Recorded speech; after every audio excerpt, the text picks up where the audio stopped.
Hi friends, welcome back to our YouTube channel. Government of India minister of home affairs అండర్లో ఉన్నటువంటి ITBP Indo Tibetan border police force నుంచి మనకు assistant commandant ఉద్యోగాలు భర్తీ చేయడానికి అఫీషియల్గా మనకు ఫుల్ నోటిఫికేషన్ రావడం జరిగింది. ఇవి ఆఫీసర్ ఉద్యోగాలు కాబట్టి దీనికి బేసిక్ పే మీకు 56,000 అయితే ఉంది. అంటే మనకు బేసిక్ పే మాత్రమే. ఇంకా కొన్ని అలవెన్స్లు కలుపుకుంటే కానీ ఓవరాల్ మీకు 90,000 పైగా ఇంచుమించు మనకు 1,10,000 ఆ విధంగా మనకు శాలరీ అయితే వచ్చే ఛాన్స్ అయితే ఉంటుందన్నమాట.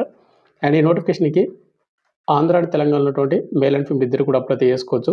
అండ్ ఈ వీడియోలో వచ్చేసి మీకు పూర్తి డీటెయిల్ చెప్తాను. Qualification, age limit, selection process ఏ విధంగా ఉంటుంది ప్రతిదీ. కాబట్టి ఎవరైతే మనకు పారామిలిటరీ ఫోర్సెస్లోన అవి కూడా ఆఫీసర్ ఉద్యోగాలు జాబ్ చేయాలనుకున్న వాళ్ళు ఎవరైతే డ్రీమ్ పెట్టుకుంటారో వాళ్ళందరూ కూడా వీడియోని ఎండ్ వరకు చూసి మీ క్వాలిఫికేషన్, ఏజ్ లిమిట్ ఉంటే కానీ డెఫినెట్గా మీరు అప్లై చేసుకోండి. అండ్ వీడియో చూసిన ప్రతి ఒక్క స్మాల్ రిక్వెస్ట్ ఏంటంటే చాలామంది వీడియోస్ చూస్తున్నారు కానీ లైక్ చేయకుండా వెళ్ళిపోతున్నారు. మీరు ఒక లైక్ చేసి మన ఛానల్ కొద్దిగా బూస్టప్ అయితే ఉంటుంది. ప్రతి ఒక్కరు కూడా లైక్ అయితే చేయండి బ్రదర్. ఇటువంటి జెన్యూన్ జాబ్ అప్డేట్స్ కూడా కావాలంటే కూడా మన ఛానల్ సబ్స్క్రైబ్ చేసుకొని పక్కన బెల్ ఐకాన్ అయితే యాక్టివేషన్ అయితే పెట్టుకోండి. వీడియోలో కొంచెం స్మాల్ అప్డేట్. ఎవరైతే ఇంటికాని ఉంటే కాంపిటేటివ్ ఎగ్జామ్స్కి ప్రిపేర్ అవ్వాలనుకుంటారో లైక్ ఎస్జెడ్ కానిస్టేబుల్ కానీ, రైల్వే గ్రూప్ డి కానీ, రైల్వే ఎన్టీపీసీ కానీ, ఆర్పీఎఫ్ గ్రూప్ డి కానీ, ఆర్పీఎఫ్ కానిస్టేబుల్ కానీ ఇలాంటి కోర్సెస్ అనేది మన డిఫెన్స్ డాటింగ్ యాప్లో మీకు తక్కువ ప్రైస్గా మీకు కోర్సెస్ అందిస్తూ ఉన్నాం అనమాట. విత్ 1 ఇయర్ వ్యాలిడిటీ తోటి. ఎవరికైనా ఇంట్రెస్ట్ క్యాండిడేట్ వాళ్ళు మన డిఫెన్స్ డాటింగ్ యాప్ అనేది ఇన్స్టాల్ చేసుకొని అక్కడ మీరు ఫ్రీ డెమో వీడియో చూడండి. మీకు కంటెంట్ అండ్ సబ్జెక్ట్ నచ్చితే కోర్స్ అయితే తీసుకోండి. లింక్ డిస్క్రిప్షన్ మీకు ప్రొవైడ్ చేయడం అయితే జరిగింది. నెక్స్ట్ మనకు మెయిన్గా టాపిక్ పడితే నోటిఫికేషన్ డీటెయిల్స్లోకి government of India minister of home affairs అండర్లో ఉన్నటువంటి Indo Tibetan border police force నుంచి మనకు అసిస్టెంట్ కమాండెంట్ ఇంజనీరింగ్ సంస్థ ఉద్యోగాలు భర్తీ చేయడానికి నోటిఫికేషన్ అయితే ఇచ్చింది. ఈ నోటిఫికేషన్కి ఎవరు అప్లై చేసుకోవచ్చు అంటే online application or invited from eligible male and female Indian citizens అనేటువంటి అందరూ కూడా అప్లై చేసుకోవచ్చు. ఇంకోటి అసిస్టెంట్ కమాండెంట్ కదా, ఇవి మనకు జనరల్ సెంట్రల్ సర్వీసెస్ సంస్థ అంటే group A gazetted non ministerial మనకు ఉద్యోగాలు అన్నమాట. ఇక్కడ మీకు ఒక డౌట్ అయితే ఉండొచ్చు బ్రదర్, ఇక్కడ మనకు temporary basic likely to permanent అని ఉందన్నమాట. ఇక్కడ టెంపరీ అంటే కొంతమంది బ్రదర్ టెంపరీ పోస్ట్లా పర్మనెంట్ కాదని అడుగుతారు. ఏ గవర్నమెంట్ జాబ్స్ కైనా కానీ మనకు ప్రొబేషన్ పీరియడ్ అనేది ఉంటుందన్నమాట. కొన్ని ఫోర్సెస్కి వచ్చేసి మనకు 2 years ఉంటుంది, కొన్నిటికి 1 year ఉంటుంది. ఈ విధంగా మనకు దీనికి వచ్చేసి మనకు 2 years అయితే ఉంటుంది. ఈ 2 years ప్రొబేషన్ కంప్లీట్ అయిందంటే మీ జాబ్ అనేది ఆటోమేటిక్గా పర్మనెంట్ అయిపోతుంది. ఇది ప్రతి ఫోర్స్కి అయితే ఉంటుంది అనమాట. ఇక నెక్స్ట్ మనకు ముందుగా ఇంపార్టెంట్ డేట్స్. ఈ నోటిఫై డేట్స్ వచ్చేసి మనకు April 21, 2026 మనకు ఈ రోజు నుంచి అప్లికేషన్ స్టార్ట్ అయిపోయింది. అండ్ నోటిఫికేషన్ కూడా మనకు ఈ రోజే రావడం జరిగింది. ఇంతవరకు ఎవరు కూడా తెలియదు. నేనే మీకు మొట్టమొదటిగా యూట్యూబ్లో అయితే అప్డేట్ చేస్తున్నాను అనమాట. మీరు కావాలంటే కూడా సెర్చ్ చేసుకోవచ్చు. అండ్ కాబట్టి ఎవరైనా ఇంట్రెస్ట్ క్యాండిడేట్ వాళ్ళు అప్లై చేసుకోండి. అండ్ అప్లై లాస్ట్ డేట్ వరకు May 20, 2026 మనకు నెక్స్ట్ మంత్ 20 వరకు అప్లై చేసుకోవచ్చు. మీరు అప్లై చేసిన వెబ్సైట్ వచ్చేసి recruitment.idbpolice.nic.in అనే వెబ్సైట్లో మాత్రమే అప్లై అయితే చేసుకోవాల్సి ఉంటుంది.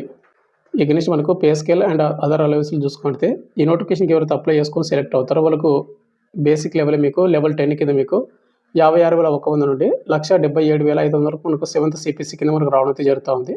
ఇక అదర్ అలవెన్స్లు కూడా కలుపుకుంటే మనకు డేరియన్స్ అలవెన్స్లని అండ్ స్పెషల్ కంపాసినేటివ్ అలవెన్స్లని, హెచ్ఆర్ఏ అని, ట్రాన్స్పోర్ట్ అలవెన్స్లని అండ్ లీవ్ ట్రావెల్ ఏ విధంగా అవ్వని, ఫ్రీ మెడికల్ ఫెసిలిటీస్ అని ఇంకా చాలా రకాల ఇంకా అదర్ అలవెన్స్లు కలుపుకుంటే కానీ మీకు 95,000 నుండి 1,10,000 వరకు ఇంచుమించు మీకు అన్ని అలవెన్స్ కలుపుకుంటే కానీ మీకు శాలరీ అయితే వస్తుందన్నమాట.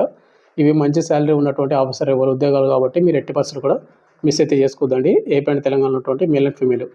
నెక్స్ట్ మనకు ఏజ్ లిమిట్ విషయానికి వస్తే కన్నా అప్లై క్లోజింగ్ డేట్ వచ్చేసి మనకు May 20, 2026 కదా, నెక్స్ట్ మంత్ 20కి. ఆ డేట్కి మీకు మినిమం ఏజ్ లిమిట్ 18 సంవత్సరాలు అయితే ఉండాలి. మ్యాక్సిమం మీకు 30 years ఉన్నటువంటి యువర్ ఈడబ్ల్యూఎస్ అప్లై చేసుకోవచ్చు.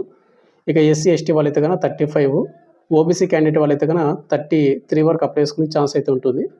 ఈ ఏజ్ లిమిట్ ఉన్న వాళ్ళు అప్పర్ ఏజ్ లిమిట్ యూజ్ చేసుకుని డెఫినెట్గా మీరు అప్లై అయితే చేసుకోండి. ఇక నుంచి మనకు సెలక్షన్ ప్రాసెస్. నెక్స్ట్ మనకు సెలక్షన్ ప్రాసెస్ చూసుకుంటే ముందుగా మనకు ఫిజికల్ స్టాండర్డ్ టెస్ట్ అయితే ఉంటుంది. హైట్, చెస్ట్ అవి చెక్ చేస్తారు. మేల్ వాళ్ళు అప్లై చేసుకోవాలంటే 165 సెంటీమీటర్లు అయితే ఉండాలి. ఒకవేళ గర్ల్స్ అప్లై చేసుకోవాలంటే 157 సెంటీమీటర్లు అయితే ఉండాల్సి ఉంటుంది. ఇక నెక్స్ట్ మనకు రన్నింగ్ ఉంటుంది అనమాట. ఇక రన్నింగ్ వచ్చేసి ఏ విధంగా ఉంటుందంటే ఇక్కడ మీరు చూసుకుంటే 100 meters రన్నింగ్ని మేల్ వాళ్ళు 16 seconds కంప్లీట్ చేసుకోవాలి. గర్ల్స్ అయితే 18 seconds కంప్లీట్ చేసుకోవాలి. తర్వాత మనకు 800 meters రన్నింగ్ ఉంటుంది. మేల్ వాళ్ళు 3 minutes 45 seconds కంప్లీట్ చేసుకోవాలి. ఫీమేల్ వాళ్ళు అయితే 4 minutes 45 seconds. తర్వాత లాంగ్ జంప్ ఉంటుంది. 3.5 meters మేల్ వాళ్ళకు 3 ఛాన్స్లు అయితే ఉంటాయి. గర్ల్స్కి అయితే 3 meters 3 ఛాన్స్లు అయితే ఉంటాయి. నెక్స్ట్ మనకు షార్ట్ పుట్ 7.26 kgs అనమాట. ఇది బాయ్స్ అయితే కనుక మనకు 4.5 meters ఛాన్స్ ఉంటుంది, 3 ఛాన్స్. ఇది షార్ట్ పుట్ వచ్చేసి అమ్మాయిలకు వచ్చేసి అవసరం అయితే లేదనమాట. ఇది ఈ విధంగా ఫిజికల్ టెస్ట్ అయితే ఉంటుంది. ఇక నెక్స్ట్ ఫిజికల్ టెస్ట్ అయిపోయిన తర్వాత మనకు బయోమెట్రిక్ ఐడెంటిఫికేషన్ చెక్ చేస్తారు, PET PST అని మనకు. తర్వాత మనకు రైట్ టెస్ట్ ఎగ్జామ్ అయితే కండక్ట్ చేస్తారు. ఈ రిటన్ టెస్ట్‌కి, ఫిజికల్ టెస్ట్ అయిపోయిన తర్వాత మనకు చాలా గ్యాప్ అయితే ఉంటుంది. ఎగ్జామ్ వచ్చేసి మనకు ఇంగ్లీష్ లేదా హిందీ లాంగ్వేజ్‌లో మాత్రమే మనకు అటెంప్ట్ అయితే చేసుకోవాలి క్వెషన్ పేపర్ అనేది. ఇక నెక్స్ట్ దీనికి ఎలాంటి నెగెటివ్ మార్కింగ్ అయితే ఉండదు. ఎగ్జామ్ వచ్చేసి మనకు 2 పేపర్స్‌లో అయితే ఉంటుంది. ఇక్కడ మనకు పేపర్ 1 వచ్చేసి multiple choice questions and computer based అనమాట. 100 మార్కులకైతే ఉంటుంది. జనరల్ అవేర్‌నెస్ నుంచి 25 క్వెషన్‌లు 25 మార్కులకు, రీజనింగ్ 25 క్వెషన్‌లు 25 మార్కులకు, న్యూమరికల్ యాప్టిట్యూడ్ 25 క్వెషన్స్ 25 మార్కులకు, జనరల్ ఇంగ్లీష్ 25 క్వెషన్‌లు 25 మార్కులకు. 2 అవర్స్ అయితే మనకు ఎగ్జామ్ టైమింగ్ అయితే ఉంటుంది. ఇది పేపర్ 1. ఇక నెక్స్ట్ మనకు పేపర్ 2. పేపర్ 2 వచ్చేసి మనకు ఏంటంటే క్వాలిఫికేషన్ ఏదైతే మనకు సివిల్ ఇంజినీరింగ్ వాటి రిలేటెడ్ మనకు 15 క్వెషన్‌లు అయితే వస్తాయన్నమాట 100 మార్క్స్‌కి. దీనిలో కూడా మనకు పార్ట్ ఏ మనకు 2 మార్క్స్‌కి అయితే ఉంటుంది. ఈ పేపర్ 2 వచ్చేసి మనకు సబ్జెక్టివ్ పేపర్ అనమాట. పార్ట్ బిలో వచ్చేసి 5 మార్క్స్‌కు 8 మార్క్స్‌కు each question paper and 5 questions part సిలో 10 మార్క్స్. ఇట్లా 2 అవర్స్ ఎగ్జామ్ టైమింగ్ అయితే ఉంటుందన్నమాట. ఇది పేపర్ 2 సంబంధించిన ఎగ్జామ్ ప్యాటర్న్. నెక్స్ట్ మనకు డాక్యుమెంట్ వెరిఫికేషన్ చెక్ చేస్తారు. ఇక నెక్స్ట్ మనకు నెక్స్ట్ స్టేజ్ వచ్చేసి మనకు ఇంటర్వ్యూ అయితే అనమాట. పర్సనల్ ఇంటర్వ్యూ టెస్ట్ అయితే కండక్ట్ అయితే చేస్తారు. ఇది 50 మార్కులకి అయితే ఉంటుంది.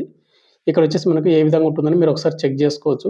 మనకు knowledge of profession subject related and profession related experience what related and personal and appearance subject ఉంటుంది. జనరల్ అవేర్‌నెస్ నుంచి మనకు క్వెషన్ అయితే ఏ విధంగా అయితే మనకు అడుగుతుంది.